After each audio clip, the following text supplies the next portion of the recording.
Assalamualaikum warahmatullahi wabarakatuh. Waalaikumsalam. Innal hamdalillah nahmaduhu wa nusalli wa nusallimu ala rasulil karim amma ba'du. Alhamdulillah, hadirin jamaah salat subuh yang dimuliakan Allah Subhanahu wa taala. Lagi dan lagi kita bersyukur kepada Allah yang masih memberikan kita taufik hidayah bisa melaksanakan perintahnya dengan cara baginda Nabi sallallahu alaihi wasallam. Kita dengarkan beberapa hadis keutamaan bulan Ramadan.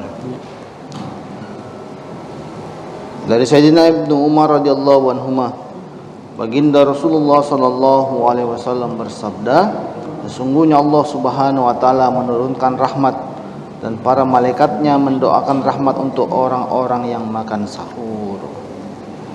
Kami ulangi dari Sayyidina Ibnu Umar radhiyallahu anhuma, baginda Rasulullah sallallahu alaihi wasallam bersabda, sesungguhnya Allah Subhanahu wa taala menurunkan rahmat dan para malaikatnya mendoakan rahmat untuk orang-orang yang makan sahur.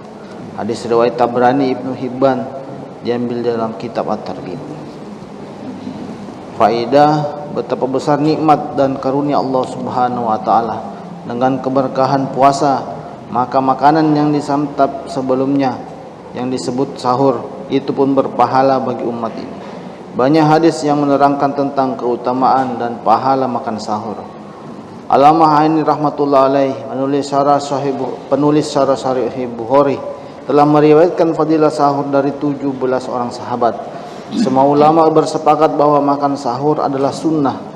Namun banyak orang yang tidak mendapatkan pahala yang besar ini karena kemalasan mereka.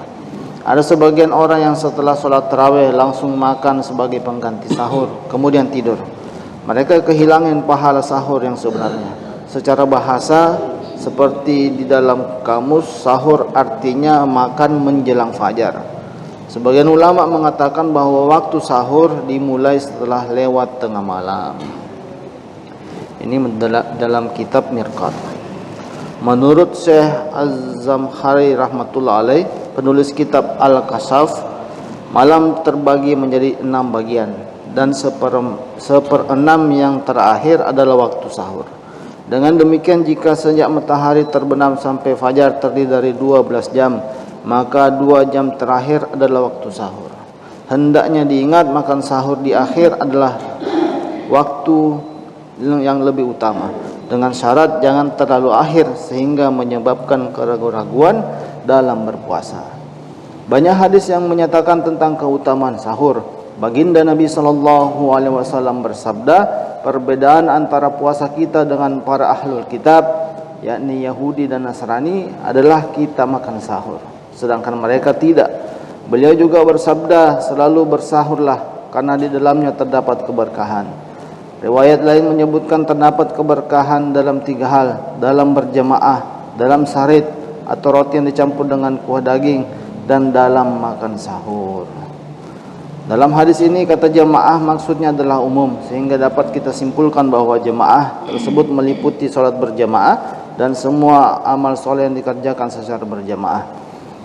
Karena pertolongan Allah Subhanahu wa taala akan datang kepada orang yang berjamaah. Sedangkan sarit adalah roti yang dimasukkan ke dalam kuah daging yang merupakan makanan yang sangat lezat. Hal ketiga yang disebutkan di dalam hadis ini adalah sahur.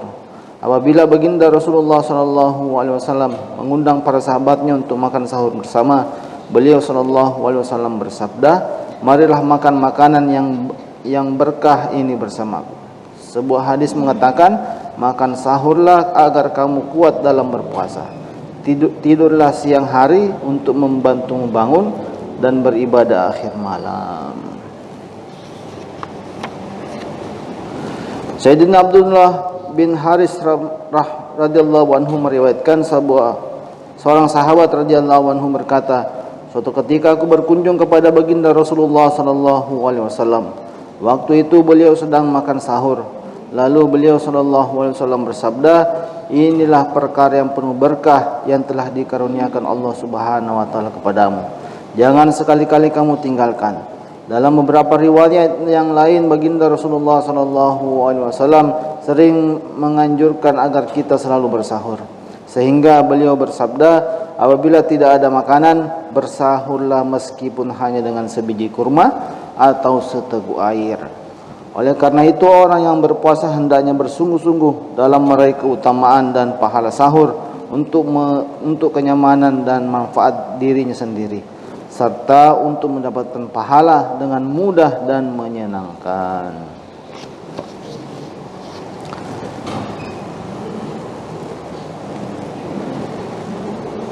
Hadis berikutnya dari Sayyidina Abu Hurairah radhiyallahu anhu, baginda Rasulullah sallallahu alaihi wasallam bersabda, banyak orang yang berpuasa tetapi tidak mendapatkan apapun dari puasanya kecuali lapar. Banyak orang yang bangun malam tetapi tidak mendapatkan apapun dari bangun malamnya kecuali keletihan berjaga malam. Kami ulangi dari Sayyidina Abu Hurairah radhiyallahu anhu, baginda Rasulullah sallallahu alaihi wasallam bersabda, banyak orang yang berpuasa tetapi tidak mendapatkan apapun dari puasanya kecuali lapar. Banyak orang yang bangun malam tetapi tidak mendapatkan apapun dari bangun malamnya kecuali keletihan berjaga malam. Hadis riwayat Ibnu Majah, Nasai, Ibnu Khuzaimah, diambil di dalam kitab At-Targhib. Faedah mengenai hadis ini, para ulama menyebutkan 3 penafsiran yang berbeda. Yang pertama, hadis ini menyatakan tentang orang-orang yang berpuasa pada siang hari lalu berbuka dengan makanan haram. Semua pahala puasanya hilang karena dosa memakan makanan haram lebih besar. Ia tidak memperoleh apapun dari puasanya kecuali lapar sepanjang hari. Yang kedua, hadis di atas menyatakan tentang orang-orang yang berpuasa namun mereka terjerumus dalam fitnah atau ghibah, membicarakan keburukan orang lain, akan diterangkan kemudian.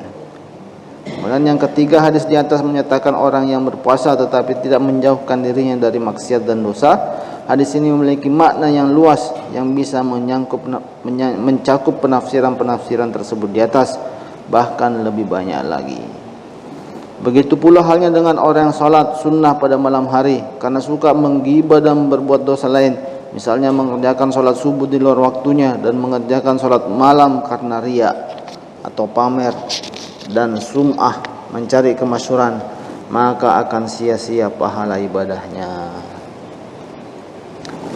Hadis berikutnya dari Sayyidina Abu Ubaidah radhiyallahu anhu, ia berkata, aku mendengar baginda Rasulullah sallallahu alaihi wasallam bersabda, puasa adalah perisai selama dia tidak memecahkannya. Hadis riwayat Nasai, Ibnu Majah, Ibnu Khuzaimah, Hakim, diambil dalam kitab Targhib. Maksud perisai adalah pelindung diri dari musuh. Begitu pula orang yang berpuasa, ia melindungi dirinya dengan puasa dari musuh, yaitu setan. Dalam hadis-hadis lain diberitakan bahwa puasa dapat menyelamatkan pelakunya dari azab Allah Subhanahu wa taala. Riwayat lain menyebutkan bahwa puasa dapat menjaga seseorang dari api neraka. Dalam sebuah riwayat disebutkan bahwa seorang bertanya kepada baginda Nabi sallallahu alaihi wasallam, apakah yang menyebabkan puasa rusak? Beliau sallallahu alaihi wasallam menjawab, berdusta dan membicarakan keburukan orang lain. Jika dihubungkan dengan hadis-hadis lain, kedua hadis di atas sebenarnya menekankan kepada kita agar menjauhkan diri dari perbuatan-perbuatan yang menyebabkan puasa itu menjadi sia-sia. Kini kita senang menghabiskan waktu dengan omong kosong. Sebagian ulama berpendapat bahwa berbohong dan membicarakan keburukan orang lain adalah perkara yang membatalkan puasa, sebagaimana makan dan minum. Namun sebagian besar ulama berpendapat bahwa hal itu hanya menghilangkan keberkahan puasa, tetapi tidak membatalkannya. Tapi tidak ada seorang ulama pun yang menentang pendapat ini, yakni hilangnya keberkahan puasa.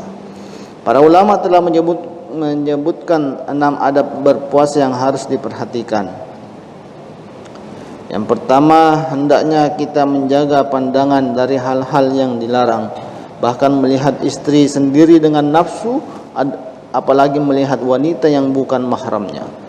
Juga tidak melihat tempat-tempat kelalaian, permainan, dan tempat-tempat yang tidak boleh dilihat lainnya. Baginda Nabi SAW bersabda, pandangan mata adalah satu anak panah dari panah-panah iblis.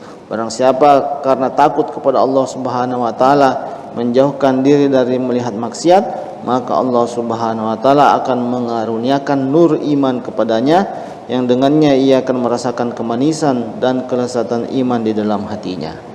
Para ahli tasawuf telah menafsirkan bahwa maksud menjaga pandangan adalah menjauhkan diri dari melihat perkara yang dapat melalaikan hati dari mengingat Allah Subhanahu wa taala.